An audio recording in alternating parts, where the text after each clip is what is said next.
Thanks for joining us here at 12:30. I'm Stephanie Domerat. Chris McGinnis will have a look at your weather in just a moment. First, though, let's get you today's top stories this afternoon. Now, this morning, the House of Representatives passed a roughly $1.2 trillion spending package that would end the partial government shutdown.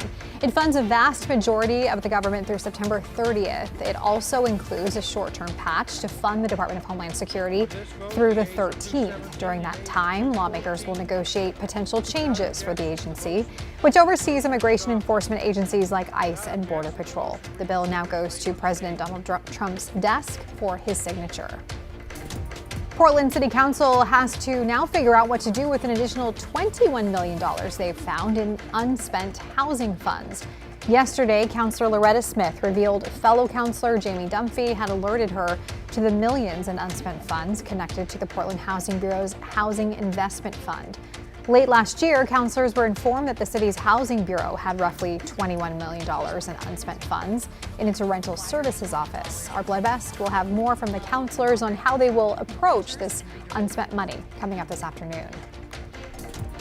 Legendary alpine skier Lindsey Vonn says she will be competing at the Winter Olympics beginning this week. This comes after she crashed in a downhill event last Friday and had to be airlifted off the course. Vonn says she ruptured her ACL and has bone bruising as well as damage to her meniscus. But she says while the crash was not ideal, she is no stranger to competing, even winning with an injury. Vonn's first event comes on Sunday in the women's downhill. All right, let's give you a look outside now at the weather. What a beautiful day it is out there. This is the view from the Vancouver waterfront, just showing off the beautiful Columbia and those blue skies for us. Let's check in with Chris with your weather. Hey. Yeah, hours ago it was socked in with fog. That fog really quickly has lifted and leaving us with a really nice afternoon. So right now it's 49 degrees at the airport. I'll step out of the way. That live shot from downtown does show clear conditions. It's 49 right now at PDX. But you get away from the cooling influence near the Columbia River. We're 56 degrees right now in downtown Portland and elsewhere.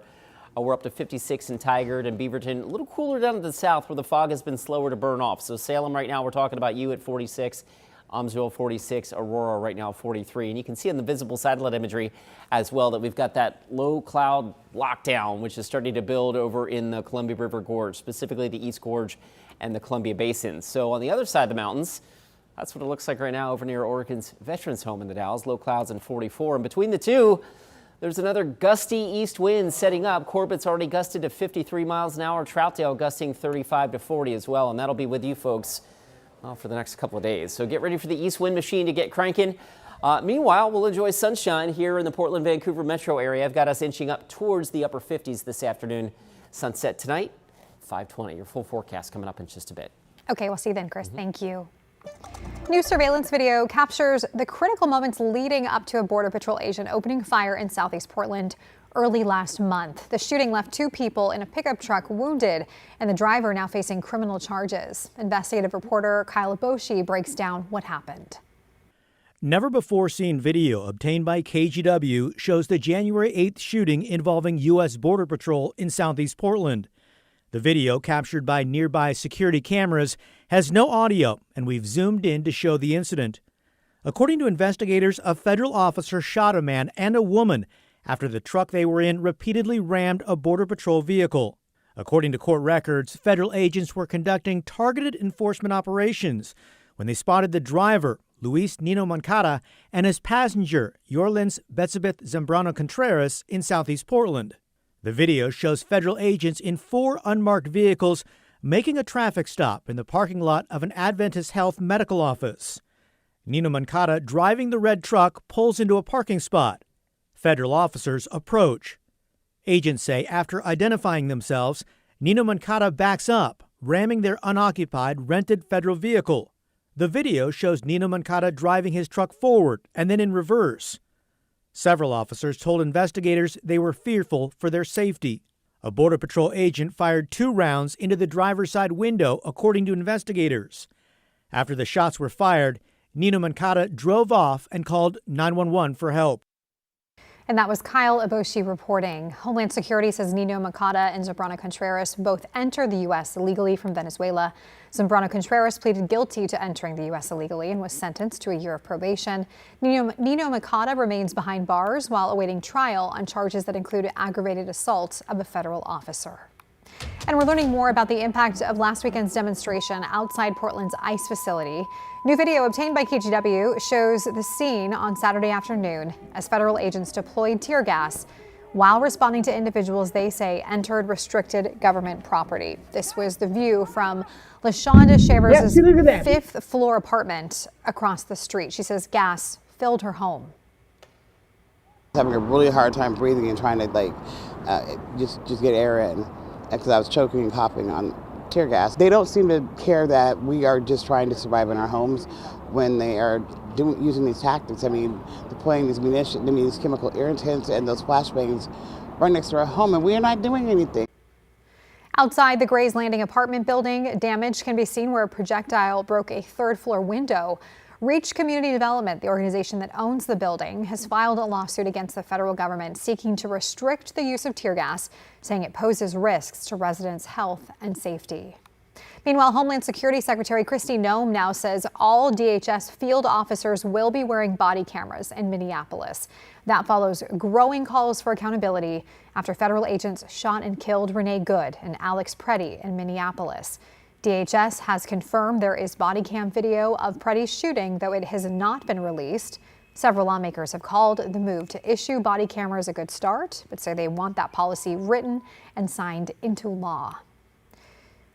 In an update now, about 2,200 workers in Washington will be impacted by Amazon's latest round of layoffs. According to the state, the workers will be let go beginning April 28th. Last week, the company announced it was cutting 16,000 jobs worldwide. Those impacted will have 90 days to look for other openings within the company. The company says those who don't transition to other roles will receive severance, benefits, and career support. New economic numbers from the Oregon Employment Department show the state lost jobs in 2025, and the unemployment rate went up to 5.2%. That is the highest it's been in about 10 years when we're not in a recession or just coming out of one.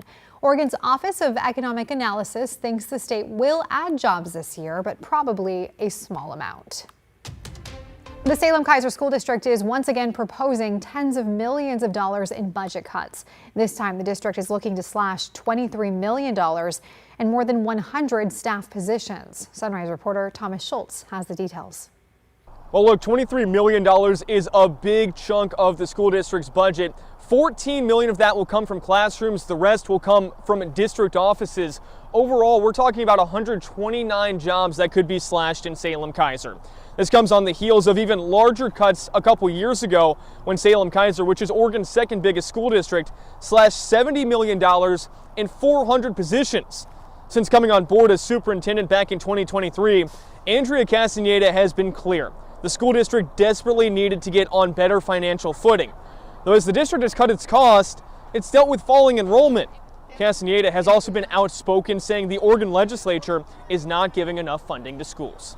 Oregon schools are responding to a very difficult combination of things. We've got declining enrollment, we've got escalating costs, and we've got a faltering Oregon economy upon which school districts rely. We cannot undo or change some of those pressures, so we have to respond to them. Over the past 5 years, Castaneda says Salem-Keizer's enrollment has fallen by 4,000 students. Still, even with these cuts, she doesn't expect student-teacher ratios to be impacted. The school district also plans to reorient staffing to lower levels to boost up literacy rates among its youngest learners. And right now, this is still just a proposal. Castaneda says the school district plans to reach out to community members in a survey and have community feedback sessions to gauge what people's thoughts are on this idea. Thomas Schultz, KGW News. Well, coming up, big news for Rip City as a Portland Trailblazer lands a spot in the NBA All-Star Game for the first time since Damian Lillard's last appearance. Plus, on the way to Super Bowl 60, we meet Seahawks superfan from Vancouver who's been honored by the NFL themselves. Stay with us. The KGW Plus TV app, streaming 24/7. Local news from the team you trust on your time. Track how the weather will impact your day. Certainly becoming increasingly hazardous. Extended, continuous coverage of breaking news live from the scene. That snowpack is still heavy. Go deeper with in-depth interviews and exclusive reporting. All the local news you need, live or on demand. KGW Plus. Download on your TV and watch for free.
The KGW Plus TV app, streaming 24/7. Local news from the team you trust. Track how the weather will impact your day.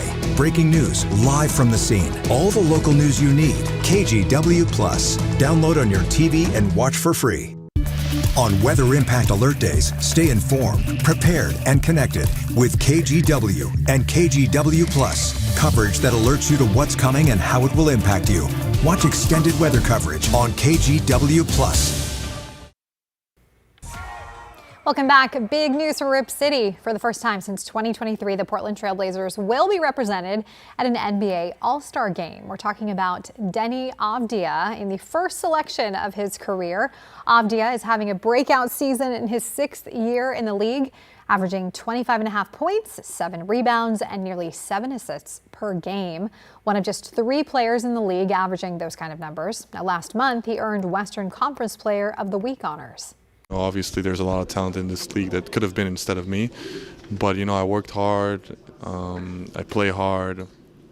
I don't want to say like I deserve it, but like I do respect me and my game, and I'm really happy that I'm able to be an All-Star. The NBA All-Star Game is set for Sunday, February 15th. That's a week from Sunday at 2 o'clock in the afternoon. You can watch it, by the way, live right here on KGW. Well, we have less than 5 days before kickoff between the Seattle Seahawks and the New England Patriots for Super Bowl 60. And this afternoon, we're meeting one super fan from Vancouver planning to head south to Santa Clara later this week. He's even won awards for his enthusiasm. Drew Mickelson went to meet him.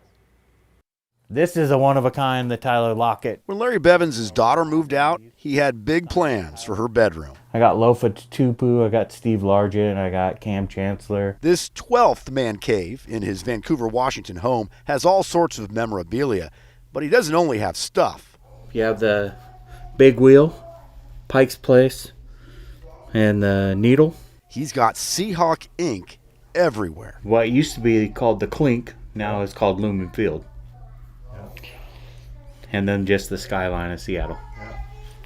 And then I had a flag drawn up. His fanaticism has been well documented, not only for his swag and tattoos, but for his community service as well. My friends actually got this for my birthday after I won Fan of the Year. The NFL named Bevins the league's official Fan of the Year in 2022 after decades worth of work as a foster parent.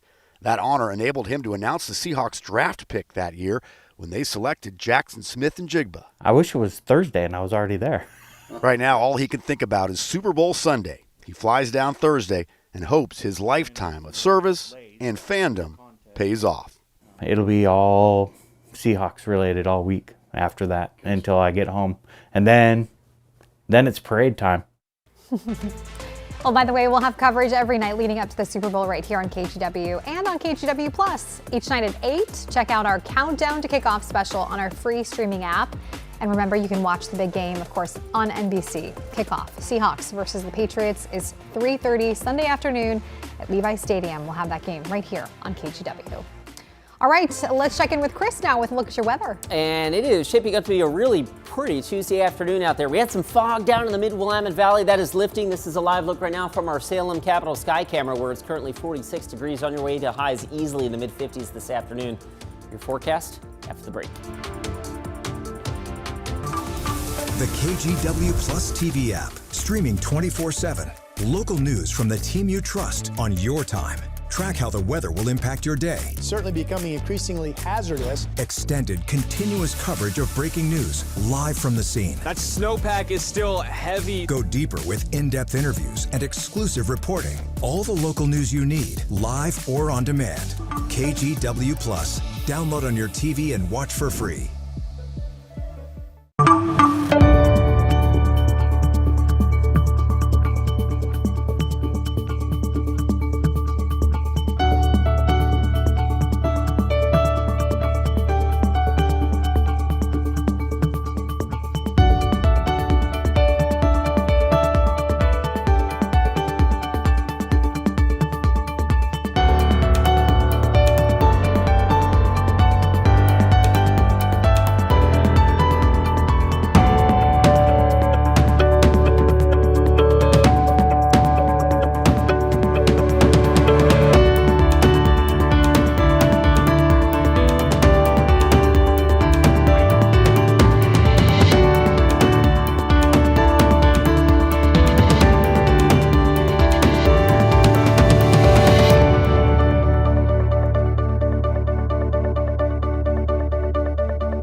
On Weather Impact Alert Days, stay informed, prepared, and connected with KGW and KGW Plus. Coverage that alerts you to what's coming and how it will impact you.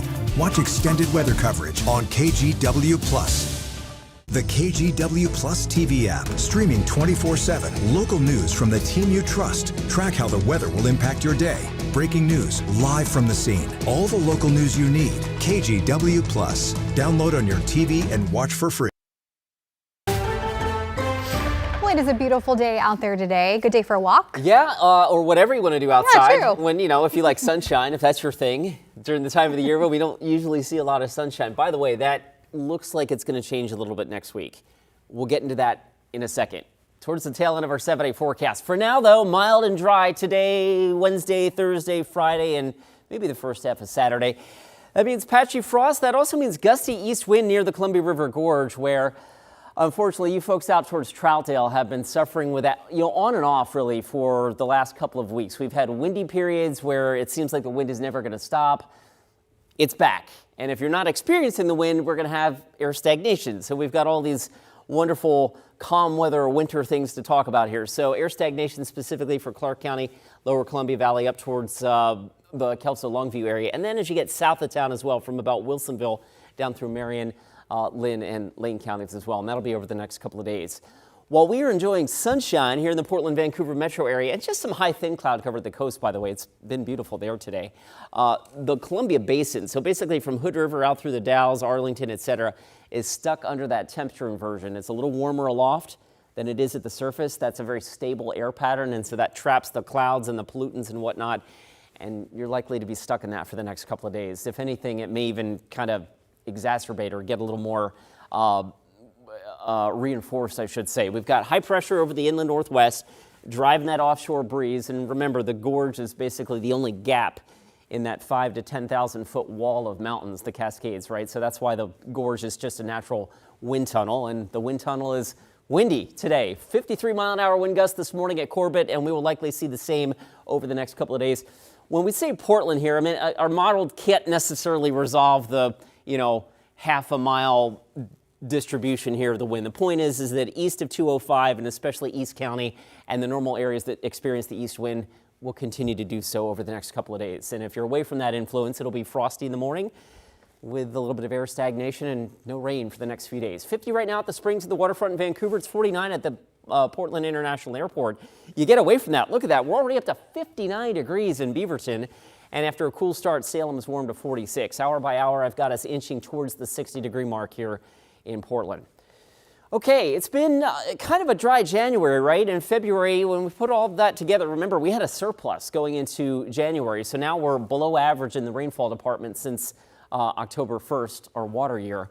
That's going to change, not over the next couple of days, but let's fast forward Futurecast into the weekend. Here comes the first of what looks like it will be several rainmakers and snowmakers for the Cascades as well. We think maybe 4,000, 5,000 foot snow levels as we go into the weekend, and those snow levels may be a little lower early next work week. In the meantime, lots of sunshine, dry for the next couple of days with highs near 60. We have now issued a weather impact alert. We could expect conditions in some parts of our area to change drastically pretty soon, right? And very quickly, yes. This is significant rainfall coming our way. You'll definitely want to be extra cautious. Certainly becoming increasingly hazardous. We've got the potential for some tree limbs or even trees or power lines to come down. Of course, when you hear thunder, it's always best to take cover. On Weather Impact Alert Days, stream extended coverage on KGW+.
On Weather Impact Alert Days, stay informed, prepared, and connected with KGW and KGW+. Coverage that alerts you to what's coming and how it will impact you. Watch extended weather coverage on KGW+. The KGW Plus TV app, streaming 24/7. Local news from the team you trust. Track how the weather will impact your day. Breaking news, live from the scene. All the local news you need. KGW Plus. Download on your TV and watch for free. Welcome back. As many school districts across our area deal with budget cuts, several schools are turning to an unusual solution, combining 2 grade levels into a single classroom. So that means schools may have teachers instructing a class made up of 1st and 2nd graders or 4th and 5th graders. Experts say these class structures can work as long as teachers are experienced and able to handle 2 age groups at the same time. Though they add blended classrooms work best for younger elementary schoolers. They also predict this will become more common as fewer kids enter the school system. We'll hear more about it as an option that school boards are considering. We have declining enrollments, and most of the demographers that I've talked with have said, our school age population will continue to decline for the next 5 to 10 years. Locally, schools in Beaverton, Hillsborough, and Salem-Keizer are experimenting with this format, though experts say private and rural schools have been blending classes for years. We'll be right back after this quick break.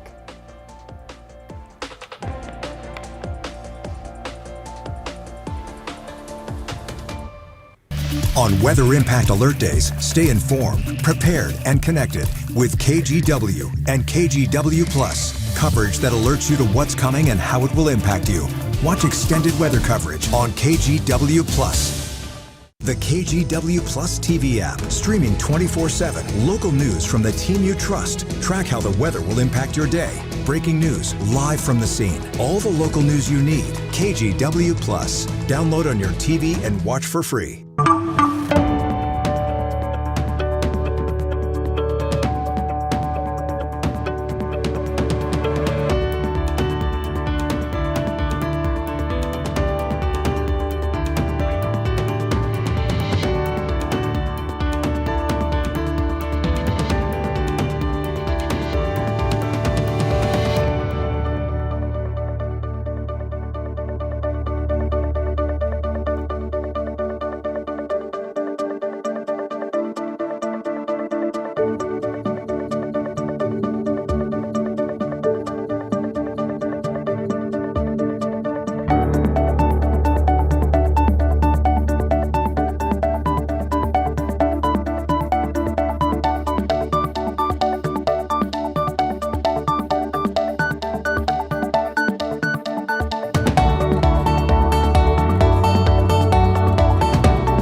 We have now issued a weather impact alert. We could expect conditions in some parts of our area to change drastically pretty soon, right? And very quickly, yes.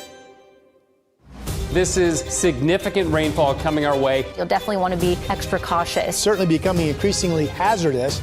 We've got the potential for some tree limbs or even trees or power lines to come down. Of course, when you hear thunder, it's always best to take cover. On Weather Impact Alert Days, stream extended coverage on KGW+.